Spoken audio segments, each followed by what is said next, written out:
የአዋጅ ነጋሪው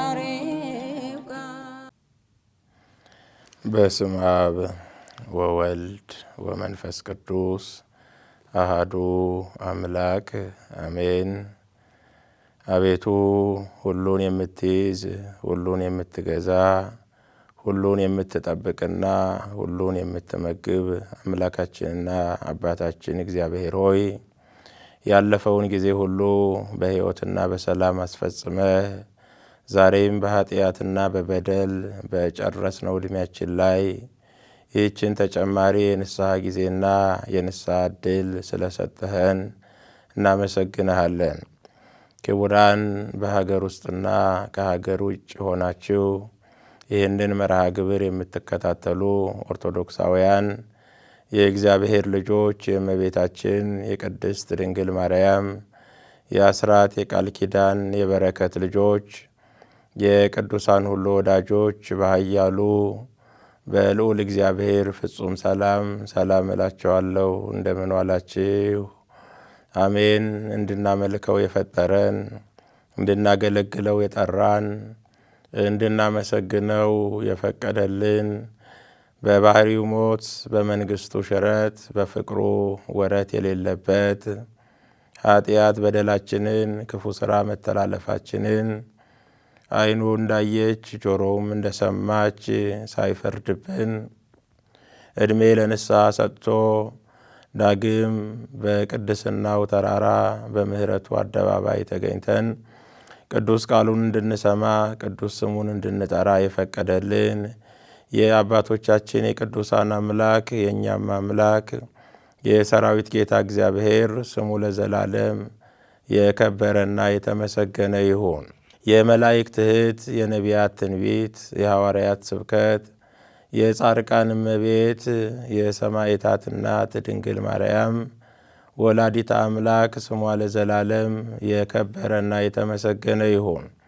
በመንገዳችን ሁሉ ይጠብቁን ዘንድ ወደ ተዘጋጀልንም ስፍራ ያገቡን ዘንድ እግሮቻችንን በድንጋይ እንዳይሰነካከሉ ቢሰነካከሉም በእጆቻቸው እያነሱ በቀንና በሌሊት የሚጠብቁን ብርሃናውያን መንፈሳውያን ቅዱሳን መላእክትና እንዲሁም የጠራችሁ ቅዱስ እንደሆነ እናንተም በኑሯችሁ ሁሉ ቅዱሳን ሁኑ የሚለውን ቃል መሰረት በማድረግ ፈቃደ ሥጋቸውን ለፈቃደ ነፍሳቸው ፈቃደ ነፍሳቸውን ለፈጣሪያቸው አስገዝተው በዚህች ኃጢአት፣ ክፋት፣ ሞትና ርኩሰት በነገሰባት ዓለም ክብረ ዓለምን፣ ጣዕመ ዓለምን፣ ተድላ ዓለምን ንቀው እስከ ደም ጠብታና እስከ ነፍስ እቅታ ድረስ በመጋደል የጽድቅ የሕይወት የክብር አክሊልን የተቀዳጁ ቅዱሳን አባቶቻችንና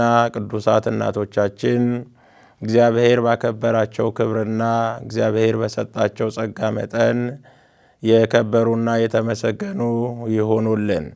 የልዑል እግዚአብሔር ቸርነት፣ የእናቱ የእመቤታችን የቅድስት ድንግል ማርያም አማላጅነት፣ የቅዱሳን መላእክት ፈጣን ተራዳኢነትና ጠባቂነት፣ የአባቶቻችን የቅዱሳን ጸጋና በረከት አይለየን።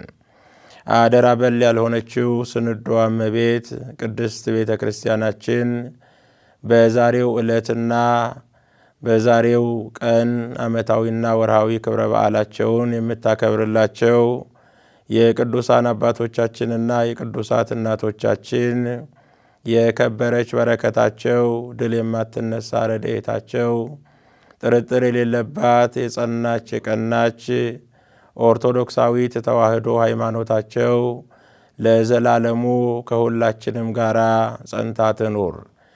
መርሃ ግብራችንን በሰላም ጀምረን እስከምንጨርስ ጥበቃ በዙሪያችን ማዳን ምሕረትህ በመካከላችን ይሆንልን። በመካከላችን እየገባ ሐሳባችንን እየበታተነ ሕይወት፣ መድኃኒት፣ በረከትና ፈውስ የሚገኝበትን ቅዱሱን የእግዚአብሔር ቃል በእምነት እንዳንሰማ በእምነት ሰምተንም እንዳናስተውል አስተውለንም ደግሞ በሕይወት እንዳንተረጉም የሚፈታተነንን ጥንተ ጠላታችን ዲያብሎስን ጌታችን አምላካችን መድኃኒታችን ኢየሱስ ክርስቶስ በቅዱስ መስቀሉ ራሱን ቀጥቅጦ ከእግራችን በታች ይጣልልን። ለዛሬ እግዚአብሔር ቢረዳን ቅዱሱን መንፈስ ቢያግዘን ባለችን ጥቂት ደቂቃ የምንነጋገርበት የትምህርታችን ርዕስ በአማን ነስአ ደዌነ ወጾረ ሕማመነ፣ በእውነት ደዌያችንን ተቀበለ ሕማማችንንም ተሸከመ። ትንቢተ ኢሳይያስ ምዕራፍ 53 ቁጥር 4። የትምህርቱ መሰረታዊ ዓላማ ይህ ያለንበት ወቅት ምን የተደረገበት እንደሆነ ማሳወቅና ማስገንዘብ ነው። ይህንን ቃል በዚህ ስፍራ የጻፈልን ከአራቱ አበይት ነቢያት መካከል አንዱ የሆነው ልዑለ ቃል ነቢየ እግዚአብሔር ቅዱስ ኢሳይያስ ነው። ስለ ኢየሱስ ክርስቶስ እኛን ለማዳን ሲል ስለተቀበለው መከራ፣ ስለደረሰበት ሕማም፣ ስለደረሰበት ግርፋት በተናገረበት ምዕራፍና ቁጥር ላይ በእውነት ደዌያችንን ተቀበለ ሕማማችንንም ተሸከመ ይላል። የእግዚአብሔር ልጆች ይሄ አሁን ያለንበት ወቅት ሁላችንም እንደምናውቀው የአብይ ጾም የመጨረሻው ሳምንት ሰሙነ ሕማማት ይባላል። አባቶቻችን አብይ ጾምን በሦስት ክፍሎች ይከፍሏቸዋል። የመጀመሪያው ዘወረደ ይባላል፣ ጾመ ሕርቃል ይባላል 7ቱ ቀን። ሁለተኛው 40ው ቀን ደግሞ ጾመ ኢየሱስ ይባላል። ሦስተኛውና የመጨረሻው 8ቱ ቀን ደግሞ ምን ይባላል ካልን ሰሙነ ሕማማት ይባላል። ይህንን ቃል አባቶቻችን ሲተረጉሙት ሰሙነ ሕማማት የሚለው ቃል ከሁለት ቃላት ድምር የተገኘ ቃል ነው። የመጀመሪያው ሰሙን የሚል ቃል አለ። ሁለተኛው ደግሞ ሕማማት የሚል ቃል አለ። ሰሙን የሚለው ቃል ሳምንት የሚል ትርጉም ይሰጠናል። ሕማማት የሚለው ቃል ደግሞ ሐመ ታመመ ከሚል ግስ የተገኘ ነው። የመጀመሪያው የሥጋን ደዌ የሚያሳይ ቃል ነው። ሁለተኛው ደግሞ ሐመ የሚለው ቃል መከራን ተቀበለ የሚል ትርጉም ይሰጠናል። ለኢየሱስ ክርስቶስ ሲሆን መከራ መቀበሉን የምናስብበት ሳምንት ነው። ሦስተኛው ሐመ የሚለው ቃል ተዋረደ፣ ለጌታ ትሕትናውን ዝቅ ዝቅ አለ የሚል ትርጉም ይሰጠናል። የመጨረሻው ሐመ የሚለው ቃል ፍጹም ልቡ አዘነ፣ ልቡ ተሰበረ የሚል ትርጉም ይሰጠናል። ሁለቱን አንድ ላይ አድርገን ስንተረጉማቸው የሕማማት ሳምንት መከራ የመቀበል ሳምንት ተብሎ ይተረጎማል። አጠቃላይ ደግሞ ከሰኞ ጀምሮ ያለው 8ቱ ቀን 3 ትርጉም አለው። የመጀመሪያው ጌታችን ኢየሱስ ክርስቶስ ሕማሙ፣ ሞቱ፣ መከራው የሚዘከርበት ሳምንት ነው። እኛን ለማዳን ሲል እኛን ከሞት ወደ ሕይወት ከጨለማ ወደሚደነቅ ብርሃን ለማሸጋገር ሲል ከሐሳር ወደ ክብር ለማሸጋገር ሲል የደረሰበት መከራው፣ ግርፋቱ፣ ራሱን በዘንግ መመታቱ፣ ምራቅ መተፋቱ፣ ይሄን ሁሉ መከራ የምናስብበት ሳምንት ነው። ሌላው ሁለተኛው ደግሞ ዓመተ ፍዳ፣ ዓመተ መርገም፣ ዓመተ ኩነኔ፣ በአጠቃላይ የብሉይ ኪዳንን ዘመን የምናስብበት ሳምንት ነው። ያን የጨለማውን ዘመን፣ ያንን የመከራውን ዘመን፣ ጻድቁም ኃጥኡም ወደ ሲኦል የሚወርድበትን ዘመን የምናስብበት ሳምንት ነው። ሁሉም ደጉም ክፉ፣ ጻድቁም ኃጥኡም ወደ ሲኦል ይሄድ ነበር። ያንን የመከራ ዘመን፣ ያንን የፈተና ዘመን የምናስብበት ሳምንት ነው። ሌላው የመጨረሻው ሳምንት ይባላል። ማዳንን፣ የማዳንን ሥራ፣ የቤዛነትን አርአያ የመሆንን ነገር የምናስብበት ሳምንት ይባላል። የመጨረሻው ደግሞ ቅዱስ ሳምንት ይባላል። የተለየ ሳምንት በመባል ይታወቃል። ታዲያ አባቶቻችን ከሰኞ ጀምሮ ያሉትን ቀን የተለያየ ስያሜ ሰጥተው ያስተምሩናል። የመጀመሪያው ሰኞ ምን ይባላል ስንል አንጽሖተ ቤተ መቅደስ ይባላል። ቤተ መቅደሱን ያነጻበት ቀን ነው። ቤተ መቅደሱ የወንበዴዎች ዋሻ፣ የቀማኞች መሸሻ ሆኖ ነበር። መነገጃ ሆኖ ነበር። የሚሸጥበት የሚለወጥበት ቦታ ሆኖ ነበር። ኢየሱስ ክርስቶስ ወደ ቤተ መቅደስ ገብቶ በጅራፍ የሚሸጡትንና የሚለውጡትን ያስወጣበት የሚታሰብበት ቀን ነው። ሁለተኛው ይሄው ሰኞ መርገመ በለስ ይባላል። ይሄ እጅግ የሚደንቅ ቃል ነው። ኢየሱስ ክርስቶስ 40 ቀን ከጾመና ከጸለየ በኋላ ከዛ ከገዳመ ቆሮንቶስ ሲወጣ ተራበ ይላል። ተርቦ እያለ አንዲት በለስ አየ፣ ለምልማ አየ። ፍሬ አገኝባታለሁ ብሎ ወደ በለሷ ሄደ ይላል። በለሷ ጋር በደረሰ ጊዜ በለሷ ከቅጠል በቀር ሌላ ነገር የለባትም። ያን ጊዜ ኢየሱስ ክርስቶስ ረገማት ይላል። ለዘለዓለም ፍሬ አይገኝብሽ አላት። በለስ ብሂል አሉ አባቶቻችን ቤተ እስራኤል እሙንቱ። በለስ ማለት የእስራኤል ልጆች ናቸው። ወደ እስራኤል ወደ ወገኖቹ መጣ። ወንጌላዊው ቅዱስ ዮሐንስ እንደነገረ ወደ ገዛ ወገኖቹ መጣ። የገዛ ወገኖቹ ግን አልተቀበሉትም። ለተቀበሉት በስሙ ለሚያምኑት ግን የእግዚአብሔር ልጆች የሆኑ ዘንድ ሥልጣንን ሰጣቸው። ወደ እስራኤል ዘሥጋ ሲመጣ ለምን ነበረ ስንል እነሱን ለማዳን ነበር። ሃይማኖት ምግባር አገኝባቸዋለሁ ብሎ ነበረ። ግን ከእስራኤል ሃይማኖት አልተገኘም፣ ምግባር አልተገኘም፣ የጽድቅ ፍሬ አልተገኘም፣ የምግባር ፍሬ አልተገኘም፣ የፍቅር ፍሬ አልተገኘም። ስለዚህ ረገማት ይላል። ስለዚህ የመጀመሪያው በለስ ብሂል ቤተ እስራኤል፣ ሁለተኛው በለስ የተባለች ኦሪት ናት። በለስ የተባለች ኃጢአት ናት ብለው አባቶቻችን ይተረጉሙልናል። ሁለተኛው ማክሰኞ የትምህርት ቀን ይባላል። የጥያቄ ቀን ይባላል። ረቡዕ ደግሞ ምክረ አይሁድ ይባላል። የመዓዛ ቀን ይባላል። ሐሙስ ጸሎተ ሐሙስ፣ ሕጽበተ እግር ይባላል። ዓርብ ስቅለት ይባላል። የቅዳሜው ነው። የቅዳሜው ቀን ደግሞ ልዩ ቀን ነው። የዛሬው ቀን ማለት ነው። ይህቺ የዛሬዋ ቅዳሜ ብዙ ምስጢር አላት፣ ብዙ ስያሜ አላት። የመጀመሪያዋ ይህቺ ቅዳሜ ምን ትባላለች ስንል ቀዳም ስዑር ትባላለች።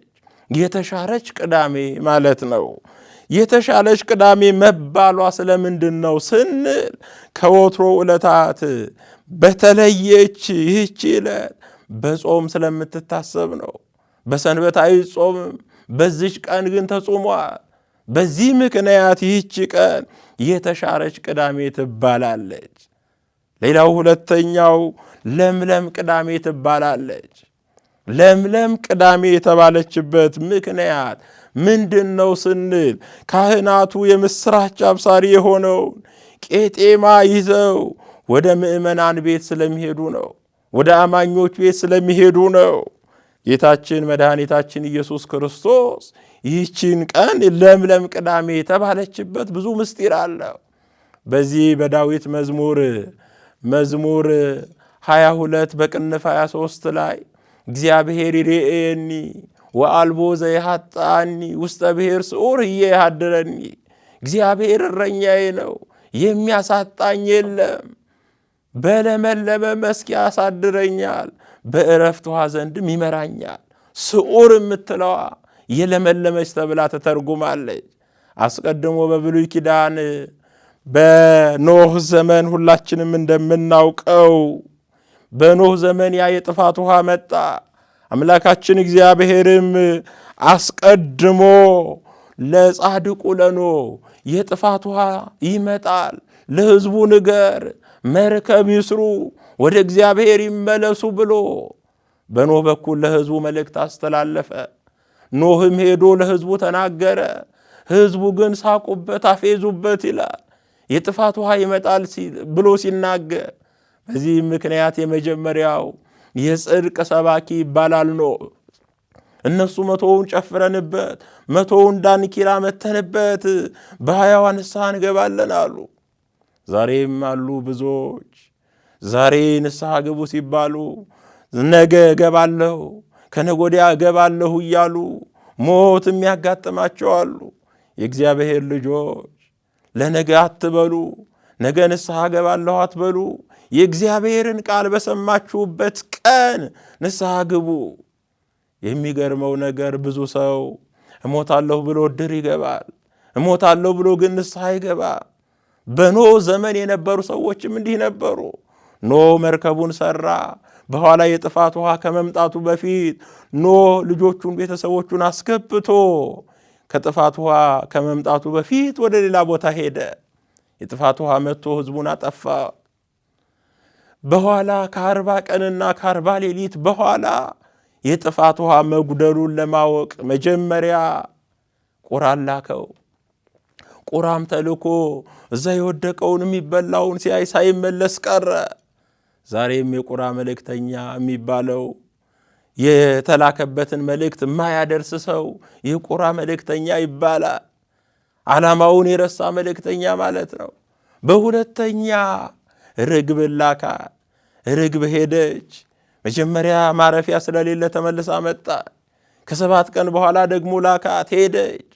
ከሄደች በኋላ ቄጤማ ይዛ መጣች ይላል። ይህን ቄጤማ ይዛ የመጣችው ሐጸማየ ኃጢአት፣ ሐጸማየ አይ፣ ነትገማየ አይ፣ የጥፋት ውሃ ጎደለ፣ የጥፋት ውሃ ጠፋ ስትል ነው። ዛሬም በሐዲስ ኪዳን ያለን የኃጢአት ባሕር ጎደለ ስንል፣ የኃጢአት ባሕር ጠፋ ስንል ቄጤማ ራሳችን ላይ እናስራለን። ሐጸማየ ኃጢአት እያልን ነትገማየ ኃጢአት እያልን። ስለዚህ የዛሬዋ ዕለት ምን ትባላለች ከተባለ ለምለም ቅዳሜ ትባላለች። ሌላው ሦስተኛዋ ስያሜ ደግሞ ቅዱስ ቅዳሜ ትባላለች። የተለየች ቅዳሜ፣ የከበረች ቅዳሜ ማለት ነው። የተለየች ቅዳሜ ወይም ቅዱስ ቅዳሜ የተባለችበት ምክንያት እግዚአብሔር አምላካችን በጥንተ ተፈጥሮ 22ቱን ስነ ፍጥረታት የሚታዩትንና የማይታዩትን ከፈጠረ በኋላ በመጨረሻም ሰውን ደግሞ ከሰራው በኋላ ያረፈባት ዕለት ናት ይህች ቅዳሜ። በመጀመሪያው ያለችው ያቺ ቀዳሚት ሰንበት ፍጥረትን ፈጥሮ ያረፈባት ናት። ወአመሳብዕት ዕለት አዕረፈ እግዚእ እምኩሉ ግብሩ፣ ከሥራው ሁሉ ያረፈባት ቀን ቀዳሚት ትባላለች። በዘመነ ሐዲስም የማዳን ሥራውን አከናውኖ እንደዚሁም በከርሰ መቃብር አድሮ በአካለ ነፍስም ሲኦልን በርብሮ ተግዘው የነበሩትን ነፍሳት ያወጣበትና ያረፈባት ልዩ ቀን ስለሆነች ይህቺ ቀን ቅዱስ ቅዳሜ ትባላለች። ስለዚህ የእግዚአብሔር ልጆች በዚህ በቅዳሜ ቀን እነዚህን 3ቱን ነገሮች እናስባለን። ይህንን አስቦ ነው እኛን ለማዳን ሲል የከፈለውን ዋጋ የከፈለውን መስዋዕትነት በተናገረበት ምዕራፍና ቁጥር ላይ ትንቢተ ኢሳይያስ ምዕራፍ 53 ቁጥር 4 ላይ በአማን ነሣ ደዌነ ወጾረ ሕማመነ፣ በእውነት ደዌያችንን ተቀበለ ሕማማችንንም ተሸከመ አለ። አባቶቻችን የሐዲስ ኪዳን መተርጉማን እኛን ለማዳን ሲል ኢየሱስ ክርስቶስ የሰራውን ሥራ የከፈለውን መስዋዕትነት ሲገልጡ በዚህ በከራዲዮን በሚባል ወፍ መስለው ይናገራሉ። ይህ ከራዲዮን የሚባል ወፍ የተለየ ወፍ ነው። የሚኖረው በቤተ መንግሥት ነው። እጅግ ነጭ የሆነ ነው። መልኩ ያማረ ነው። መልኩ የተዋበ ነው። ሰው በታመመ ጊዜ ይህንን ልዩ የሆነ ወፍ ከራዲዮን የተባለ ወፍ ከቤተ መንግሥት ያመጡታል። ካመጡት በኋላ በታማሚው ፊት ያቆሙታል። ያ ታማሚ የሚድን ከሆነ ያ ታማሚ የሚፈወስ ከሆነ ወደ እርሱ ጠጋ ብሎ ትንፋሹን በትንፋሹ ይወስድለታል። ወዲያው ያ ነጭ የነበረ ያ የሚያምር የነበረ ያ ልዩ የነበረ ወፍ መልኩ ይጠቁራል። ከዛ ብርድ ብርድ ይለውና ወደ ሰማይ ከፍ ይላል። ከመሬት 3 ክንድ ከስንዝር ከፍ ይልና ፀሐይ ይሞቃል። ፀሐይ ከሞቀ በኋላ እንደገና ፀሐዩ ያቃጥለውና ወደ ባሕር ይገባል። ወደ ባሕር ገብቶ በዛ በባሕሩ ውስጥ 3 ቀንና 3 ሌሊት ቆይቶ እንደገና ወደ ነበረ ነጭነቱ ውበቱ ተመልሶ ይወጣል። ይሄ የሚፈወስ የሚድን ታማሚ ከሆነ ነው። የማይድን የማይፈወስ ከሆነ ግን ታማሚው ፊት ሲያቆሙት ፊቱን ይመልስበታል። ይሄ ምሳሌ ነው አሉ አባቶቻችን። ያ ከራዲዮን የተባለ ወፍ ክብር ይግባውና ኢየሱስ ክርስቶስ ነው አሉ። የሚድነው ታማሚ ደግሞ አባታችን አዳም ነው። የማይድነው የተባለው ደግሞ ማን ነው ካልን ዲያብሎስ ነው። ዛሬም የእግዚአብሔር ልጆች ንስሐ የማይገባ ሰው፣ ኃጢአቱን የማያስብ ሰው፣ የማይጸጸት ሰው ቁጥሩ ከዲያብሎስ ነው። የዲያብሎስ የግብር ልጅ ነው። ይሄ የለበስነው ሥጋ ለኃጢአትም ለጽድቅም ይስማማል፣ ለክፋትም ለደግነትም ይስማማል። አምላካችን ኢየሱስ ክርስቶስም ለምን በደላችሁ አይደለም የሚለን፣ ለምን አልተመለሳችሁም፣ ለምን ንስሐ አልገባችሁም ነው የሚለን። ስለዚህ የሚጸጸት ልብ ያስፈልገናል። ስንጸጸት እርሱ ይምረናል፣ ይቅር ይለናል። እሱ እኛን ይቅር ለማለት የተዘጋጀ ነው። አምደ ሃይማኖት ኢትዮጵያዊው ቄርሎስ አባ ጊዮርጊስ ዘጋስጫ የእግዚአብሔርን ምሕረትና ይቅርባይነት በተናገረበት አንቀጽ ላይ እንዲህ አለ። የራበው ሰው ለምግብ የጠማው ሰው ለመጠጥ እንደሚቸኩል እግዚአብሔርም እኛን ለመማር እንዲሁ ይቸኩላል አለ። ስለዚህ የእግዚአብሔር ልጆች እሱ መሐሪ አምላክ ነው። እሱ ይቅርባይ አምላክ ነው። እርሱ ቸር አምላክ ነው። ስለዚህ እኛንን ያልተመለስ ነው፣ እኛንን ወደ እርሱ ያልቀረብ ነው። በዚህ በሐዋርያው በቅዱስ ያዕቆብ መልእክት ላይ ኦሆ በልዎ ለእግዚአብሔር ወእንብየ በልዎ ለጋኔን ቀረብዎ ለእግዚአብሔር ወይቀርበክሙ፣ እግዚአብሔርን እሺ በጄ በሉት አለ። ዲያብሎስን ግን እሺ በጄ አትበሉት። ዲያብሎስን ተቃወሙት፣ ከእናንተ ይሸሻል። ወደ እግዚአብሔር ቀረቡ፣ እርሱም ይቀርባችኋል አለ።